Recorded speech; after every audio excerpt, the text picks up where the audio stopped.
Inflação.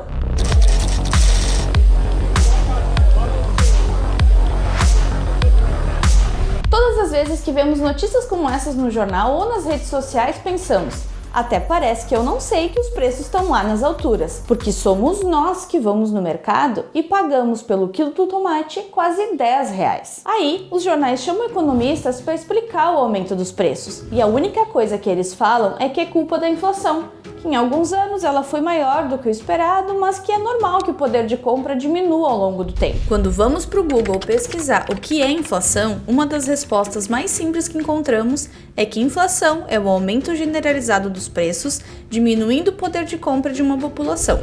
Isso nos faz entender que, se vamos no mercado e só o preço do leite subiu, quer dizer que apenas algo na produção do leite não vai bem e os custos de fabricação ficaram mais caros.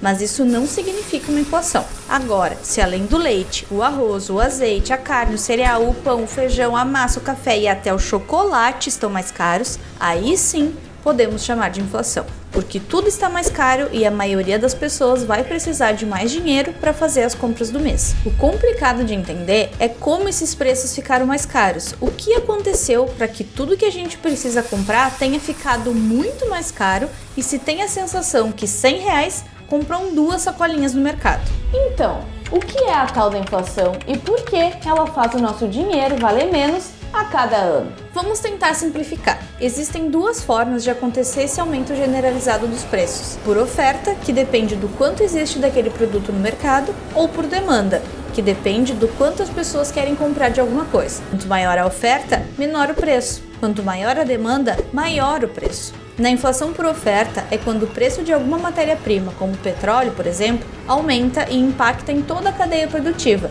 Se o petróleo aumenta, sobe a gasolina, sobe a conta de luz, fica mais caro produzir e transportar outros produtos e tudo vai subindo de preço. No caso do petróleo, ele pode aumentar de preço por motivos externos ao nosso país, como conflitos, por exemplo, ficando mais difícil a extração e o transporte dele. Já a conta de luz pode subir porque não está chovendo o suficiente. E como no Brasil usamos hidrelétricas, fica mais difícil produzir energia sem água. Porém, precisamos ficar atentos, porque pode ser que aumente o preço de mais de um produto sem ser inflação. O leite, por exemplo.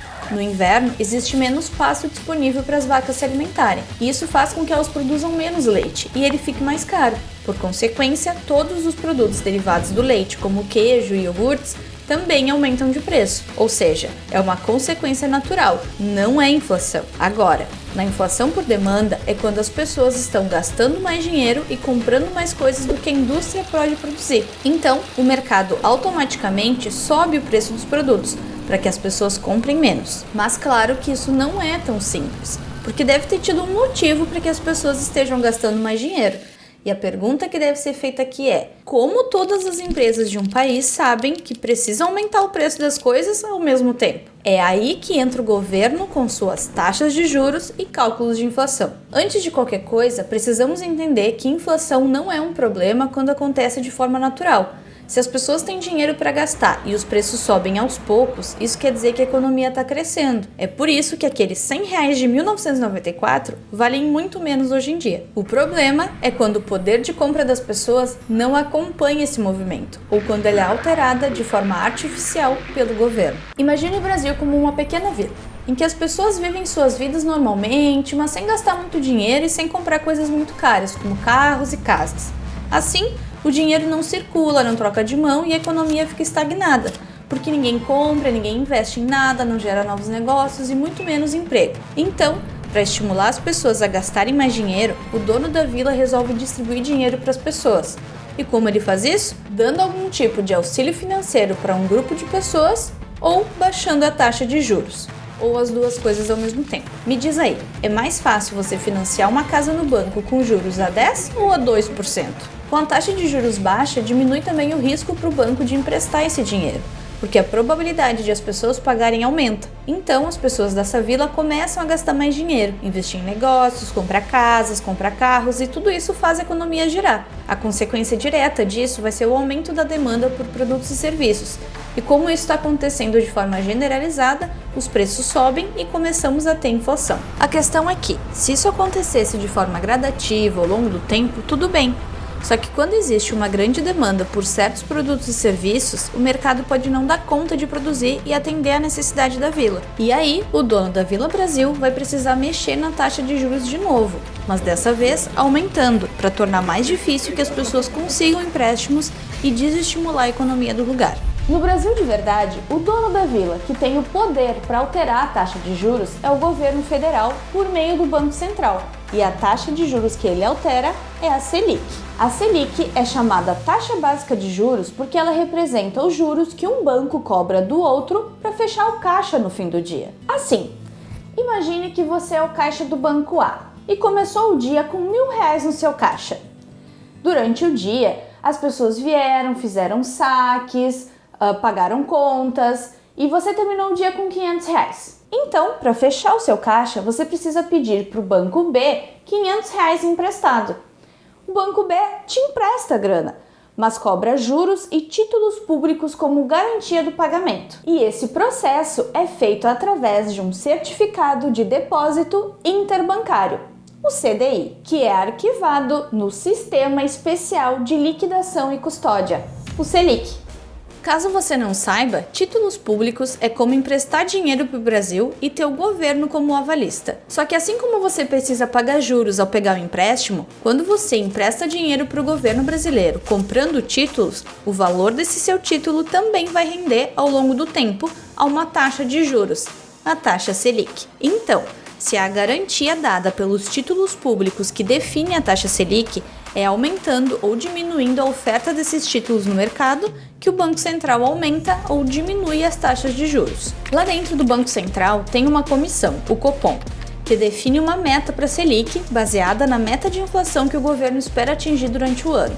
Porque, afinal de contas, se os preços sobem de forma gradual, quer dizer que a economia está crescendo. Com essa meta, eles definem o quanto um título público vai pagar em um ano, ou seja, o quanto ele vai render. Vamos supor que a meta é 18%. Quer dizer que um título comprado a R$850 vai pagar R$1.000 em um ano. Quando precisa aumentar as taxas de juros, o Banco Central coloca mais títulos à venda, o que pela lei de oferta e demanda faz o preço deles diminuir. O preço do título cai para R$700, mas ele continua pagando R$1.000 em um ano. Só que a diferença entre os valores aumentou, subindo os juros do rendimento para 43%. Pronto, a taxa Selic subiu. Agora, quando o governo quer estimular a economia e precisa baixar a taxa de juros, ele compra os títulos públicos de volta. A oferta diminui, o preço deles sobe e a taxa Selic cai. E tudo isso muda os juros daquele empréstimo que você quer fazer no banco. Porque como a Selic é usada para calcular empréstimos de um dia entre bancos, que é uma operação de baixíssimo risco, ela é a taxa básica de referência de juros da nossa economia. Então, quando ela sobe, todas as outras taxas, que são de operações de maior risco, sobem também.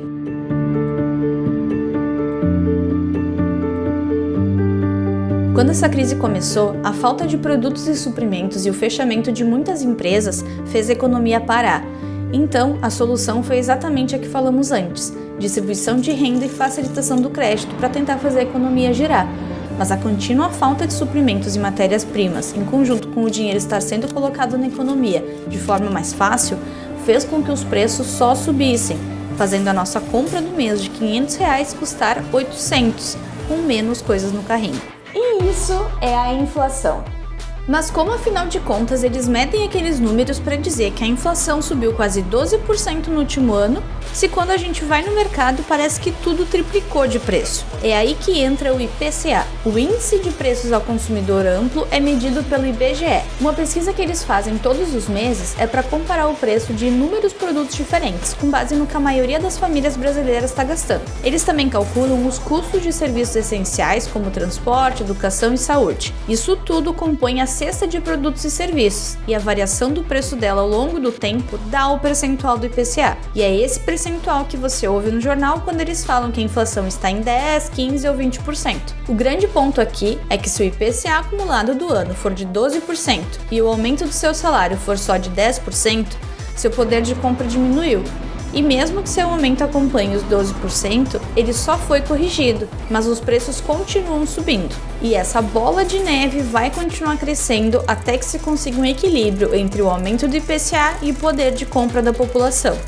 Isso quer dizer que provavelmente as taxas de juros vão continuar subindo por algum tempo, e a gente tem que tentar tirar algo bom disso. Qualquer pessoa pode comprar títulos públicos e não é tão caro. A partir de R$40 por mês você já consegue ter um pedacinho do Brasil e ganhar algum dinheiro lá na frente, ao invés de só perder. E se você não tem esses R$40 todo mês para fazer isso, que a gente sabe que é a realidade de muitos, você ainda consegue criar uma conta em qualquer banco digital e deixar o pouquinho de dinheiro que você tem ali, ao invés de sacar e guardar na carteira.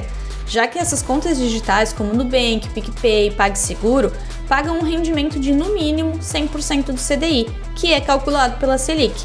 Então, quanto maior ela está, mais você ganha. R$5 que você deixa ali já fica rendendo. Não rende muito, é claro, mas é um dinheiro que você ganha sem fazer absolutamente nada e equipara seu dinheiro com o aumento da inflação.